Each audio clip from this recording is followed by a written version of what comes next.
मित्रांनो, आजचा विषय खूपच चर्चेचा आहे। सोशल मीडियावर एका व्हिडिओने अक्षरशः महाराष्ट्रभर वाद निर्माण केला। अनेक लोकांचा आरोप आहे की आजकाल लावणीच्या नावाखाली खरी कला बाजूला पडत चालली आहे आणि त्या जागी केवळ प्रसिद्ध अंगप्रदर्शन वादग्रस्त सादरीकरणाचा प्रोत्साहन मिळत आहे। या वादाला सुरुवात झाली एका व्हिडिओनंतर अनेक प्रेक्षकांनी कमेंटमध्ये स्पष्टपणे लिहिले की पारंपरिक लावणी आज देखील दाखवली जाणार नाही। काही सादरीकरणे यामध्ये खूप मोठा फरक आहे। काही लोकांनी सुरेखा पुणेकर, मेघा गाडगे अशा नागरकर यासारख्या पारंपरिक कलाकाराचे उदाहरण देत सांगितले की खरी लावणी म्हणजे अभिनय, अदाकारी, हावभाव आणि संस्कृतीचे जतन। तर दुसरीकडे काही जणांचा आरोप आहे की सध्या प्रसिद्धीसाठी मर्यादा ओलांडल्या जात आहेत। विशेष म्हणजे या चर्चेत पुरुष लावणी कलाकारांची मोठ्या प्रमाणात कौतुक होत आहे। अनेकांनी कमेंटमध्ये म्हटले की काही पुरुष कलाकारही आजही नऊवारीच्या साडीचा मान राखून कोणतेही अश्लीलपणा न करता उत्कृष्ट लावणी सादर करत आहेत। त्यामुळे लोक त्यांना खरा कलाकार म्हणत आहेत।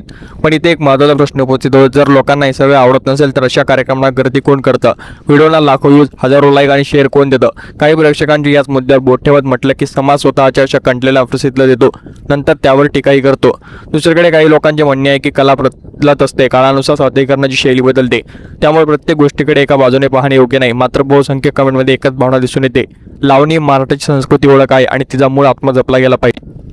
मित्रांनो, तुम्हाला काय वाटतं, आजची लावणी खरंच बदलली आहे का, की सोशल मीडिया फक्त काही गोष्टी मोठ्या प्रमाणात करून दाखवल्या जात आहेत? कलाकारांनी प्रसिद्धीसाठी मर्यादा पाळायला हव्यात का? आणि या सर्वात महत्त्वाचा प्रश्न, प्रेक्षकांची जबाबदारी काय? तुमचं मत कमेंटमध्ये नक्की लिहा, कारण ही फक्त एक कलाकाराची किंवा एका व्हिडिओची चर्चा नाही, तर हा प्रश्न आपल्या संस्कृतीचा, कलेचा आणि समाजाचा बदलत्या मानसिकतेचा। व्हिडिओ आवडला असेल तर लाईक करा, मित्रांसोबत शेअर करा। अशा चर्चेच्या विषयासाठी चॅनल सबस्क्राईब करायला अजिबात विसरू नका। जय महाराष्ट्र।